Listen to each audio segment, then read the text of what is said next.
Good evening. My name is Andrew Lynch and I'm the Dean of the Faculty of Law and Justice at UNSW and your host for the 2022 Hal Wootten Lecture. I begin tonight by acknowledging the traditional owners of the lands on which we are gathered, the Bidjigal people of the Eora Nation. I pay my respects to their elders past and present and extend a warm welcome to all Aboriginal and Torres Strait Islander peoples in the audience, particularly those students who are participating in the UNSW Law Indigenous Pre-Law program over the next fortnight and who are here with us tonight, which is great. I also express the faculty's support for the Uluru Statement from the Heart that several of my colleagues, but especially Balnave's Professor of Constitutional Law, my colleague Megan Davis, have worked so hard over so many years to advance. I welcome Chief Justice Susan Kiefel and her husband, Mr Michael Albrecht, to UNSW, and also the Honourable Elizabeth Evatt, the first woman appointed to the Federal Judiciary in Australia, and the Honourable Justice John Griffiths of the Supreme Court of New South Wales. Lastly, I welcome Professor Gillian Cowlishaw as a very special guest of the faculty. Hal Wootten was Gillian's husband, or as Wiradjuri man Frank Doolan would memorably introduce him, Hal was Jill's legal aid boyfriend. It's always a pleasure to have Gillian visit the faculty for this annual lecture and really wonderful to have you here with us tonight. This is the first in-person Hal Wootten lecture for several years.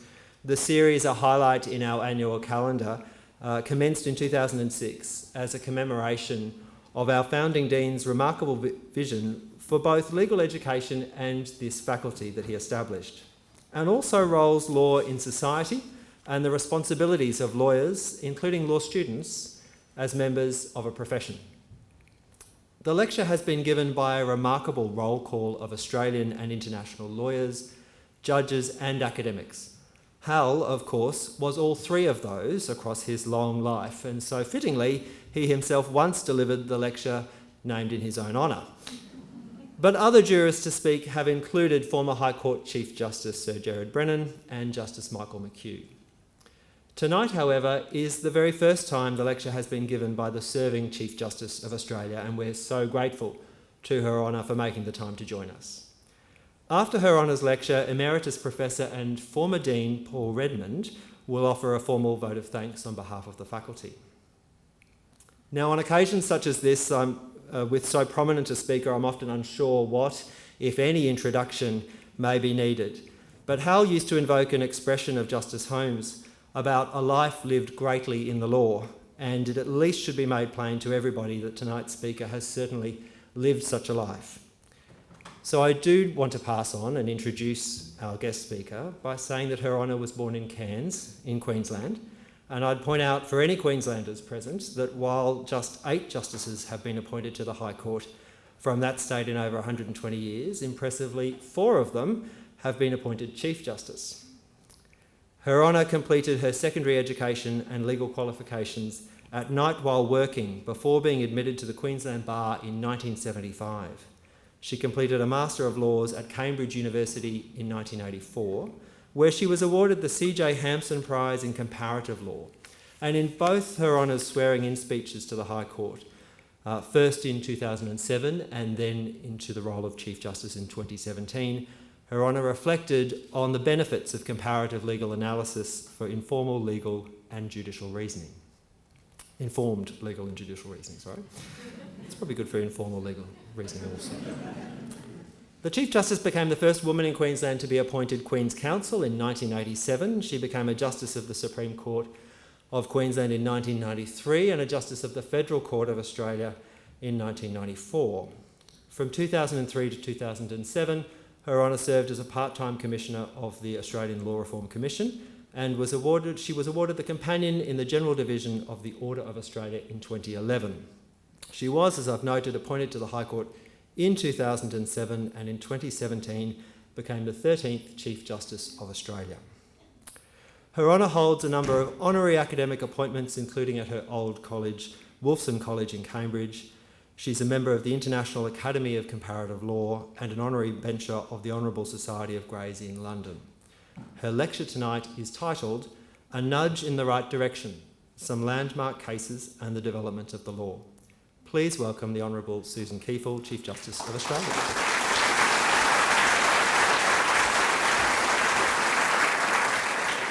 Thank you, Professor Lynch. Members of the faculty, judicial colleague, other distinguished guests, law students, ladies and gentlemen. It is a privilege to be invited to give the annual Hal Wootten Lecture. It is my regret that the pandemic prevented me from doing so before his death last year.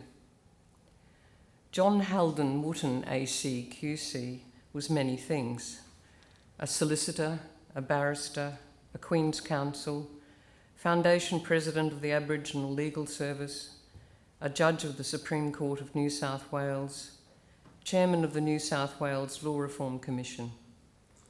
In his so-called retirement, he served in various capacities, including as President of the Australian Conservation Foundation, as a Commissioner to the Royal Commission into Aboriginal Deaths and Custody, and as Deputy President of the Native Title Tribunal. More relevant to this lecture is his enduring legacy as founder of the University of New South Wales Faculty of Law, of which he was Foundation Chair and Dean. It is evident from his biography that Hal Wootten believed that all persons, lawyers in particular, can and should endeavour to live worthwhile lives. This is reflected in what he said about his little nudge philosophy, the subject of today's lecture. This philosophy was introduced in 2008 when Hal Wootten himself delivered a lecture as part of this series. He said that every person has opportunities to give the world a little nudge in the right direction. He explained, "In 1944, when I was still at an impressionable age, Lord Wavell published an anthology of verses entitled Other Men's Flowers. I too have gained much comfort, insight and help in expressing my thoughts by appropriating other men's flowers. For me, one such unwitting florist was Lord Diplock, who remarked that a judge seldom has the opportunity to say, like Lord Mansfield, 'The air of England is too free for any slave to breathe. Let the slave go free.' But every now and then there is the opportunity to give a little nudge that sends the law along the direction it ought to go." He further expanded on this philosophy in 2012 when he remarked, "Each of us has countless opportunities every day to give the world little nudges in the right direction, and the cumulative effect of our little nudges and those of all the other little nudges is a major effect on the direction the world takes." My talk today focuses on two landmark decisions, Donoghue and Stevenson and Mabo and Queensland No. 2. These were undoubtedly significant decisions in the development and understanding of the common law, yet the subject with which they dealt had been the subject of previous judicial decisions or discussions, resulting in changes of socio-political thinking and executive and legislative action. When consideration is given to these factors, it may be thought that these landmark decisions were in fact influenced by them, that, in fact, the earlier cases and events provided more than a little nudge in the right direction. They had a major effect on the direction the common law took. Donoghue and Stevenson is, of course, a landmark decision in tort law. It stated the principle of when and to whom a duty of care is owed and provided the foundation for the modern law of negligence. The facts of the case are well known. Mrs. Donoghue's friend purchased a ginger beer which came in a brown opaque glass bottle. After Mrs. Donoghue had consumed most of its contents, she discovered the remains of a decomposed snail in the bottle. She sued the manufacturer of the ginger beer for the illness and the shock she suffered. There was no contract between Mrs. Donoghue and the manufacturer upon which she could sue. Stevenson argued that no cause of action was disclosed. The Scottish Appeals Court, applying its earlier decision in Mullen against A.G. Barr and Co. Limited, agreed. In Mullen, the court had dismissed a claim also brought against a ginger beer manufacturer on behalf of some children who had been made ill by drinking a bottle of ginger beer which contained the decaying body of a mouse. Mrs. Donoghue appealed to the House of Lords. On the 26th of March 1932, a majority, comprised of Lords Atkin, Thankerton and Macmillan, held that a manufacturer who sells goods in a form which shows that they intend the goods to reach the ultimate consumer in the form in which they are left, with no reasonable possibility of intermediate examination, and with the knowledge that the absence of reasonable care in the preparation of the product will result in an injury to the consumer's life or property, owes a duty to the consumer to take that reasonable care. Lord Atkin's speech famously states the neighbour principle. The person to whom the duty is owed is a person who is, quote, so closely and directly affected by my act that I ought reasonably to have them in contemplation as being so affected when I am directing my mind to the acts or omissions that are called in question. Prior to Donoghue and Stevenson, there was a general rule that the manufacturer owed no duty of care to third parties, but there were limited exceptions to that rule. The first was the case of fraud, where the vendor knowingly sold a defective item that was dangerous, such as a lamp that exploded on being lit. The second was where the article sold was dangerous per se, such as poison, and the vendor did not warn of its inherently dangerous nature. The third and more relevant exception was the rule in George and Skivington, but it was controversial. George and Skivington was an 1869 decision of the Court of Exchequer which concerned hair wash. Mrs. George used a hair wash which her husband had purchased from Mr. Skivington, who was also its manufacturer, and she was injured. Mr. and Mrs. George sued. Mrs. George could not, as a married woman, sue in her own name. The court unanimously held that the Georges had a cause of action. There was, they said, a duty to use ordinary care in compounding the wash for the hair. That is to say, the case was distinguished from earlier cases because Mr. Skivington was sued in his capacity as a chemist and manufacturer rather than as a vendor. In the words of one member of the court, the action was, in effect, against a tradesman for negligence and unskillfulness in his business. Although the decision was the subject of unfavourable commentary in subsequent cases, there were some judges who took another view. In Heaven and Pender, in an 1883 decision of the Queen's Bench, a worker at a dock was injured in a fall from staging around a ship which was supplied and constructed by the dock owner. The fall was caused by a defect in the staging. At first instance, there was held to be no duty owed to the worker, but this was reversed by the Court of Appeal.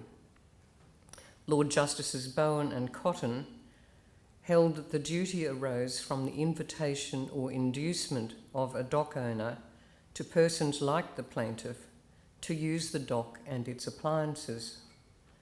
They did not explicitly overrule George and Skivington, but confined it to its facts.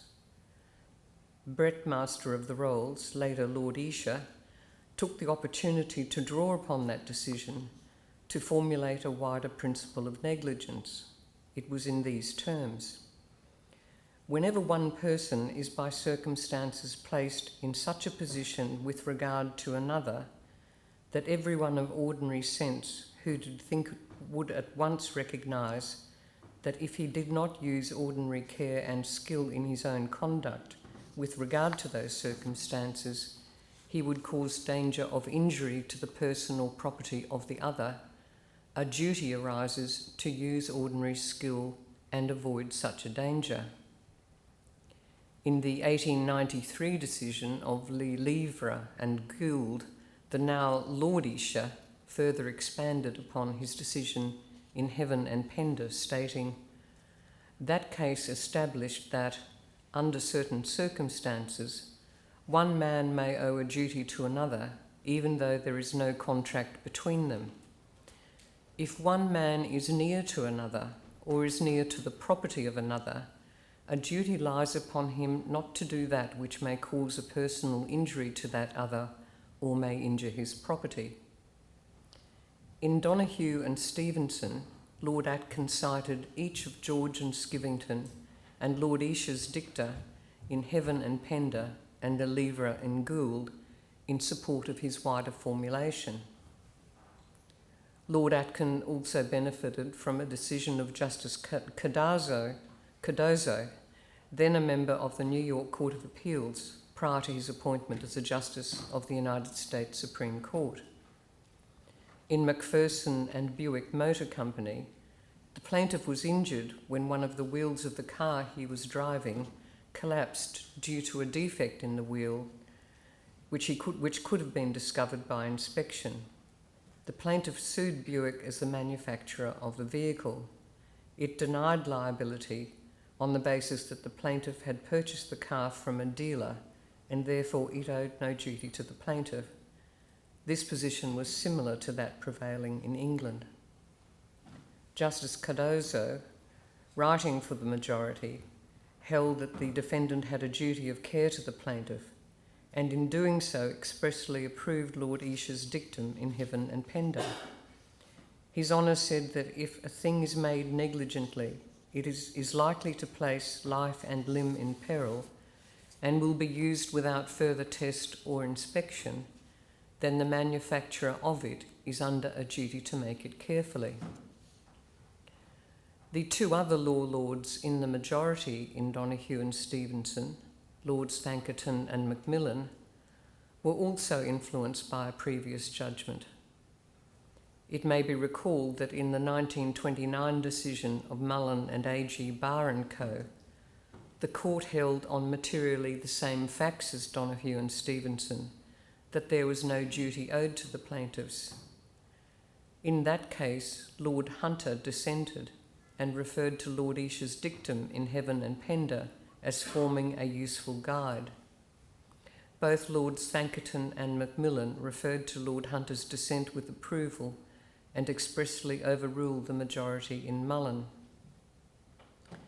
The express references by Lord Atkin and the others in the majority in Donoghue and Stevenson invite the inference that the earlier decisions provided more than a little nudge in the direction of a statement of a duty of care, but they did not clearly articulate to whom the duty was owed, and Lord Atkin realised that, left unanswered, it would bedevil the common law, and so he supplied an answer which matched in its breadth the duty of care which had earlier been spoken of. The little nudges in the direction of the recognition of native title and the decision in Mabo No. 2 are somewhat different. History reveals that an approach similar to that in Mabo No. 2 was taken in an early decision of a single judge of the New South Wales Supreme Court, to which I will shortly turn, but that the development of the common law was rendered impossible by later decisions, including one of the Privy Council. But in the decades preceding Mabo No. 2, there was an apparent preparedness to make necessary findings of fact concerning the existence of the laws of Aboriginal people and to entertain legal questions about whether the common law would recognise their interests in land with which they were associated. Mabo No. 2 was a landmark case because it challenged two existing doctrines or assumptions of the common law. The first was that the acquisition of sovereignty vested in the Crown absolute beneficial ownership of all land, and the second was that Aboriginal and Torres Strait Islander people had no legal or proprietary interests in the land prior to colonisation because of the doctrine of terra nullius. It is well known that the High Court in Mabo No. 2, by a majority of 6, rejected the argument that Australia was terra nullius at the time of British acquisition of sovereignty, and held that the Crown acquired radical title but not absolute beneficial ownership over all land in Australia from that time. As a result, interests in land held by Australia's Indigenous people prior to colonisation were recognised at common law in the form of native title. It is also well known that the doctrine of terra nullius was derived from the principles summarised by Blackstone as to the reception of the common law in a colony and the acquisition of sovereignty. It turned on the distinction between a settled colony and a conquered colony. According to Blackstone, if a country is uninhabited and settled, all English laws come into force. But in conquered or ceded countries, which have laws of their own, those laws remain until the king changes them. Whether the inhabitants of a country had their own laws was therefore important to any property rights which they might assert. Australia was for a long time after settlement regarded as uninhabited and therefore terra nullius. In Mabo No. 2, Justice Brennan described terra nullius as a fiction dependent upon a discriminatory policy justification. He said that the theory that the Indigenous inhabitants of a settled colony had no proprietary interest in the land depended on a discriminatory denigration of Indigenous inhabitants, their social organisation and customs. The reference to customs extends to laws. He described the basis of the theory as false in fact and unacceptable in our society. As a result, there was a choice of legal principle for the court to make. His Honour explained, "This court can either apply the existing authorities and proceed to inquire whether the Meriam people are higher in the scale of social organisation than the Australian Aborigines whose claims were utterly disregarded by the existing authorities, or the court can overrule the existing authorities, discarding the distinction between inhabited colonies that were terra nullius and those which were not." His Honour directed, in effect, that what he called the preferable rule draws no distinction between the Indigenous inhabitants of a settled colony with the Indigenous inhabitants of a conquered colony in respect of their rights and interests in land. A mere change in sovereignty, he said, does not extinguish native title to land. The underpinnings of terra nullius did not go unremarked in early decisions of the colonial courts. In the Queen against Murrell in 1836, it was argued that the colony of New South Wales did not fall into either of Blackstone's categories because the Aboriginal people in question had recognisable laws and customs. The court rejected the argument, holding, in effect, that although strictly speaking Australia was not uninhabited at settlement, the social systems and governance of Indigenous people were not recognised by British law. This was sufficient to bring it within terra nullius. In 1841, in the Crown against Bonjon, a very different approach was taken. Justice Willis of the Supreme Court of New South Wales, sitting in Melbourne, did not agree with Murrell and did not regard himself as bound by it. He undertook an extensive historical and legal examination of other jurisdictions, such as New Zealand and the United States.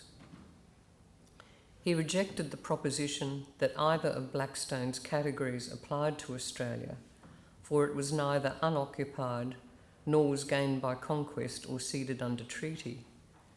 He found that Aboriginal peoples had laws and usages of their own, and quoted with approval from the 1837 Aborigines report of the British Select Committee relating to the various British colonies, which recognised that native inhabitants have an incontrovertible right to their own soil.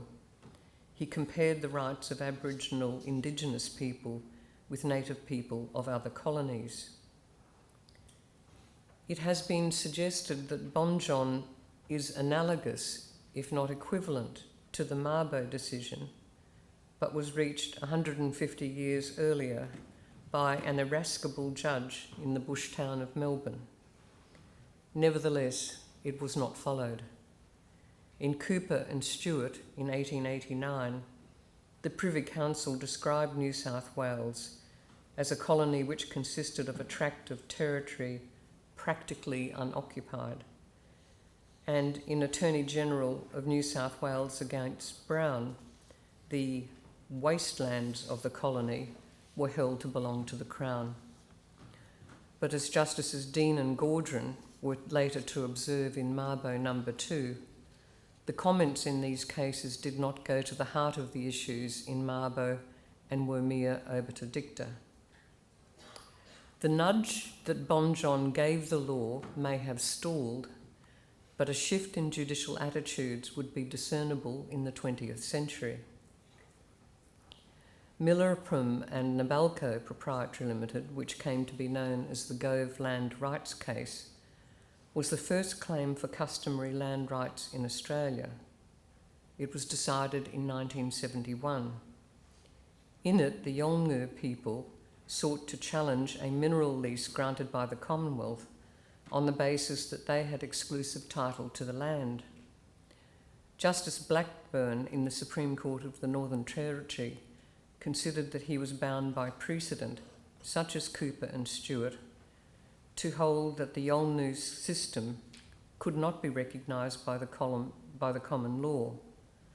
But His Honour made findings of fact that the peoples had a subtle and elaborate system of societal rules and customs highly adapted to the country in which the people led their lives. He said, "If ever a system could be called a government of laws and not of men, it is that shown in the evidence before me." The Gove Land Rights case shows that the courts were prepared to make factual findings that there existed, prior to settlement, Indigenous systems of rules and customs, but the court was unable to grant legal recognition of them. Two later cases in the High Court suggested there might be a willingness to reconsider the larger legal question. But before turning to them, it does well to recall other steps which were taken towards the grant of rights to Aboriginal people to land.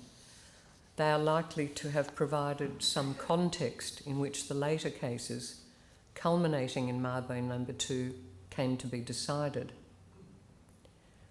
Whilst the plaintiffs in the Gove Land Rights case were unsuccessful, the case set in motion steps to address what Justice Blackburn had described as ipso facto a deprivation of the Aboriginal people by the occupation of land by white men.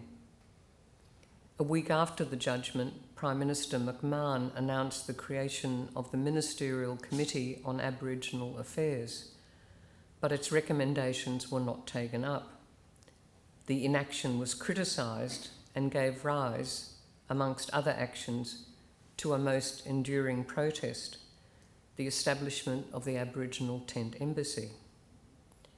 Aboriginal land rights then became a central pillar of the Australian Labor Party's election campaign in 1972. Following election, Prime Minister Whitlam announced a judicial inquiry as the first move towards the legal recognition of Aboriginal rights in land. It was to focus on the Commonwealth-controlled Northern Territory and became known as the Woodward Royal Commission, after Justice Edward Woodward, who had been counsel in the Gove land rights case and who was appointed to lead the inquiry. As the Prime Minister's press statement made clear, the inquiry was not concerned with whether rights in land should be granted, since the government has already decided that they shall. The Commissioner's task is simply to advise how they shall be granted. It may be of interest to observe that Gerard Brennan QC was counsel for the Northern Land Council before the Woodward Royal Commission.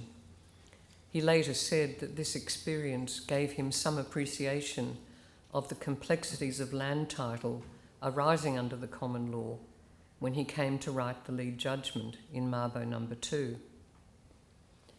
The Woodward Commission issued 2 reports, the second of which contained specific drafting instructions for a statute. The Aboriginal Land Northern Territory Bill 1975 Commonwealth, introduced by the Whitlam government, largely adopted the recommendations of the Commission, including those concerning the makings of claims to land and the regulation of mining rights. But when the Whitlam government was dismissed, the bill lapsed. The Aboriginal Land Rights Northern Territory Act 1976 Commonwealth was passed in 1976 with bipartisan support after being introduced by the Fraser government. It provided for a process of determination as to the traditional Aboriginal owners of an area of land. By April 1998, 51 claims had been the subject of completed inquiries. Other states followed the example set by the Commonwealth, including by the transfer of large Aboriginal reserves.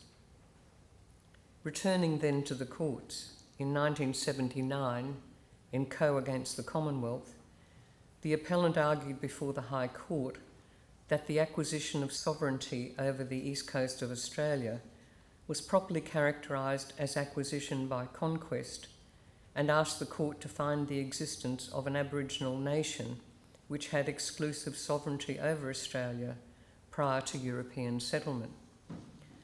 The matter came before the court on appeal from a decision of Justice Mason refusing leave to the appellant to amend his statement of claim on the grounds that the proposed amendments failed to give sufficient particulars and made allegations which were absurd, vexatious, and legally untenable. The appeal was dismissed by a majority, but in dismissing the appeal, Chief Justice Gibbs suggested that if the allegations had instead raised a separate claim as to the subsistence of particular interests in the land, the court may well have allowed such an amendment. His Honour said, "The allegations may have been intended to raise a claim that the Aboriginal people had rights and interests in land which were recognised by the common law and are still subsisting. In other words, it may have been desired to attack the correctness of the decision of Justice Blackburn in Millennium and Nabalco Proprietary Limited. That would be an arguable question if properly raised." In 1985, in Gahadi and Brown, the High Court held that a South Australian law prohibiting any person who was not a Pitjantjatjara person from entering the lands of the Pitjantjatjara without permission was not invalid on the basis that it conflicted with the Racial Discrimination Act 1975 Commonwealth. Justice Dean in Obiter indicated that the common law denial of native title ought to be revisited. His Honour said, "The generally accepted view remains that the common law is ignorant of any communal native title or other legal claim of the Aboriginal clans or peoples, even to ancestral tribal lands on which they still live.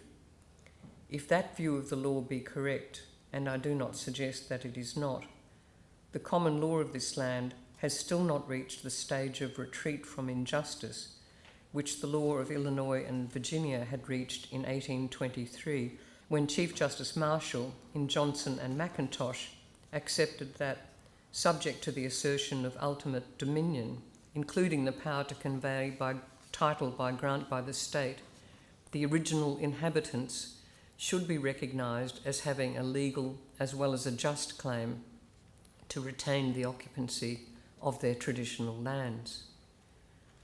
Coe and Gerhardi were little nudges, indicating that the High Court was amenable to potentially reviewing the existing state of the law prior to Mabo No. 2. The early decision of Justice Willis in Bonjon was at the least a little nudge in the direction of native title. All that was needed was other judges of like mind to provide the cumulative effect of which Hal Wooten spoke, a change of world view and a development of the common law. Justice Blackburn went as far as he could in nudging the issue towards a different legal outcome. Changes in socio-political viewpoints by the 1970s were sufficient that legislation allowing for claims by the traditional owners of Aboriginal land was passed by the Commonwealth. These pointed the way to native title, but the old common law view of terra nullius continued to stand in the way and was not squarely raised and dealt with until Mabo No. 2. Identifying the influences on the majority in the House of Lords in Donoghue and Stevenson is more straightforward. Clearly they benefited from earlier decisions.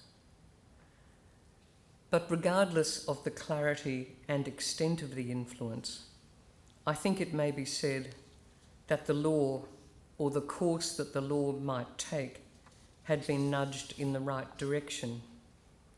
Hal Wooten's philosophy was that judicial decisions can be the culmination of many little nudges along the way. This is how the common law is to be understood to sometimes move forward.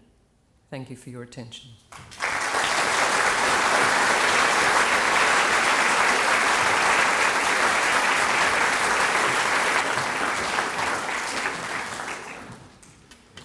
Thank you, Chief Justice, for your illuminating and stimulating lecture.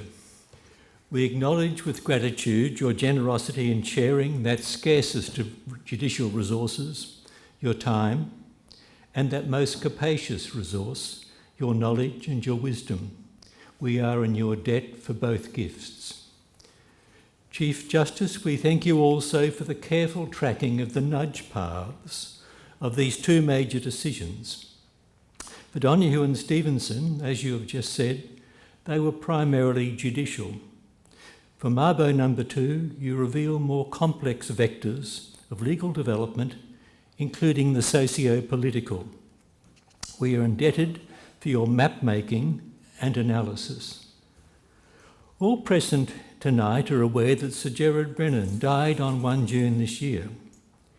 In his funeral elegy, Sir William Dean said that Sir Gerard's judgment in Mabo No. 2, and I quote, effectively became the judgment of the full High Court of Australia and will always represent a major step along the road to true reconciliation. Indeed, few decisions have contributed so much to a changing consciousness and culture in the Australian community. Sadly, Sir Gerard died on the eve of the 30th anniversary of the decision. Chief Justice, your lecture invites us to think about whether some judges are more susceptible to the nudge impulse than others. Why did Lord Atkin, Lord Esher, and Justice Cardozo take the fresh path of tort liability to third parties, while others hewed to the old? Why were Justice Willis, Justice Blackburn, Chief Justice Gibbs in Coe, and Justice Dean in Gerhardi and Brown open to the possibility of recognition of the existence of Indigenous systems of customs and rules prior to European occupation? And of course, the majority in Mabo No. 2. Was their decision inexorable in view of socio-political developments following the Gove land rights case? These questions are not easily answered. While it is reductive to answer solely by reference to the personal characteristics of individual judges, it is also true that judges bring their whole selves to decision-making and to the methods they employ to respond to changing social and community values. In a webinar reflecting on Sir Gerard's contribution to Australian public law, Justice Stephen Gageler of the High Court cited Sir Maurice Byers for the proposition that law is the expression of the entire personality. It may therefore be helpful, for a partial answer at least, to look briefly at Sir Gerard's personal character and judicial method, if only to celebrate and to honour both. Chief Justice, in your swearing-in speech as Chief Justice, you captured succinctly the quotidian kindnesses that characterise Sir Gerard. You recalled your early days studying law while working with a group of barristers in Brisbane. The then Silk Gerard Brennan, and I quote, was kind enough to seek me out in order to lend me his treasured texts on Roman law and thereafter would inquire as to my progress. Your own interest in comparative law and the Romanist foundations of civil and common law systems may perhaps owe something to this initiative.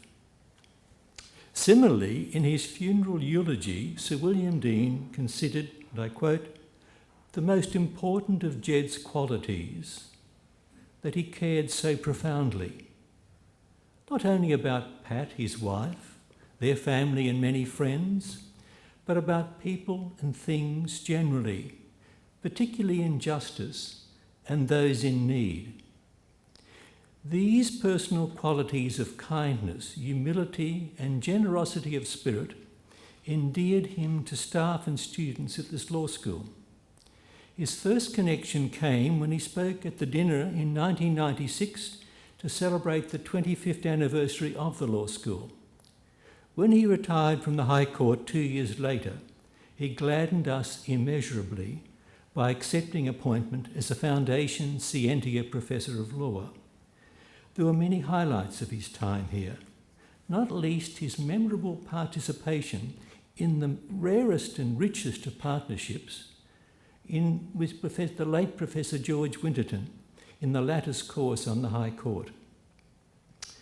Sir Gerard was acutely sensitive to the claims of justice. In his Wotton lecture in 2012, he said, "The basic motivation for practicing law in any of its professional categories is the desire to see justice done and to see it done according to law." He concluded his lecture with this quotation from Justice Cardozo, whom the Chief Justice has referred to. "The tradition, the ennobling tradition, though it be myth as much as verity, that surrounds as with an aura the profession of the law, is the bond between its members and one of the great concerns of man and woman, and of woman too, the cause of justice upon earth."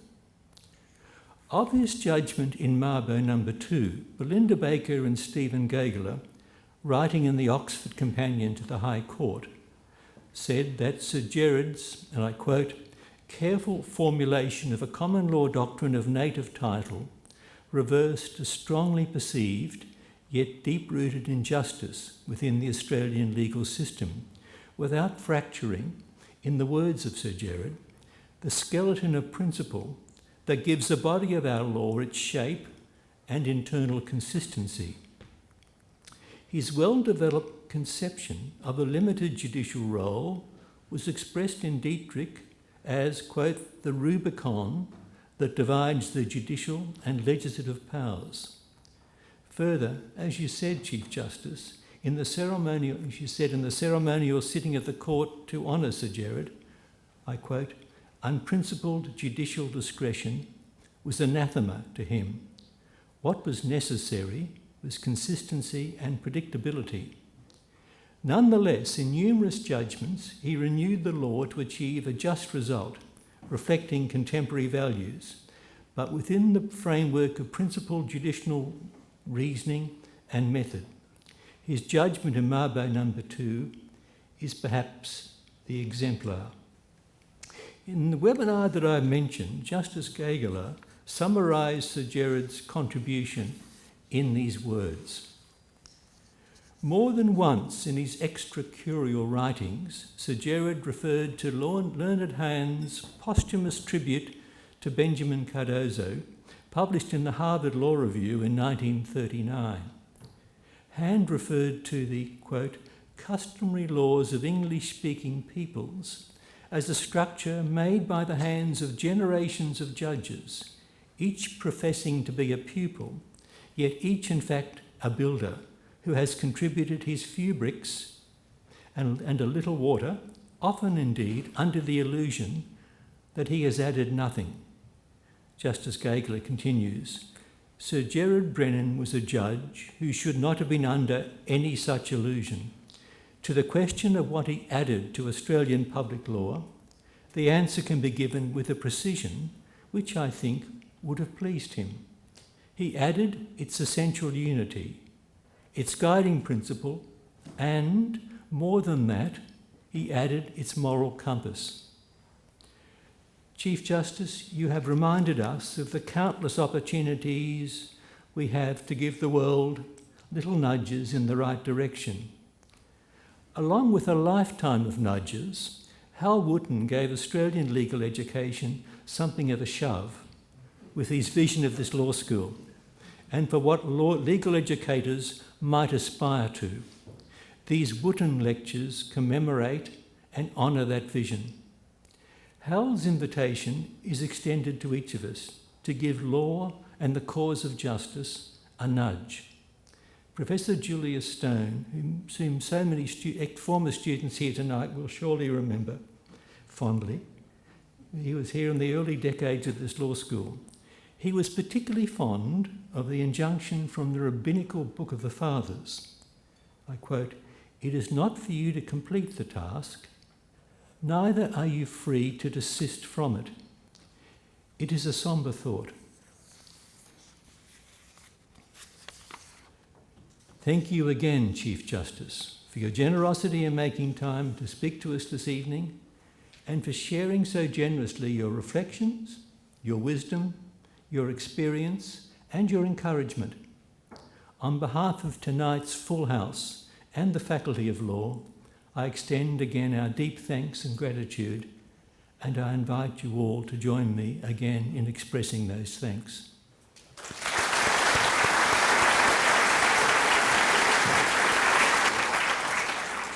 Thank you very much, Paul. It's been such a wonderful evening, and as I was sitting there, the only trouble with asking someone of the stature and erudite qualities of Professor Paul Redmond to give a vote of thanks is that it necessitates me coming back to the lectern. But very briefly, I assure you, because of course I need to acknowledge Paul's contribution to tonight, but it also gives me a chance to add my own thanks to our speaker, the Chief Justice. Thank you so much, Chief Justice, for your lecture. The cases that you discussed are ones very well known to students here from their very first term and, of course, revisited then in later courses. But what we really enjoyed tonight was a masterclass of great precision to track that story, that the mapping, as Paul said, in both those areas of the common law and its development. So thank you so much. And also thank you to you, Paul, for prompting further questions on those that had already occurred to us as a result of the Chief Justice's lecture, but also your remarks about Sir Gerard Brennan, and we want to acknowledge his passing earlier this year, and that generous and appropriate mention of him and his connection to UNSW is so appreciated. The only other thanks that remain for me are to thank all of you for coming. It's really fantastic to see this lecture theatre full after so many years when it has sat left to wildlife and dust. But thank you again for coming to us, and please join with me once more in thanking both the Chief Justice and Professor Paul Redmond.